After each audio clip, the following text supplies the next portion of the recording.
Ngayong December at malapit ng Pasko ay laging traffic kaya dapat umanta ka na lang bago ka makauwi ng maayos, di ba? Kasi masyadong gagabihin ka at late ka nang makakauwi, yari ka kay misis. I'll be home for Christmas. Yeah, you can count on me. Please have snow and mistletoe and presents under the tree.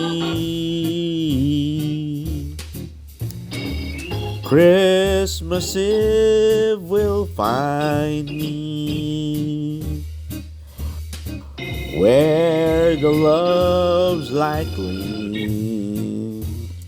I'll be home for Christmas, if only in my dreams.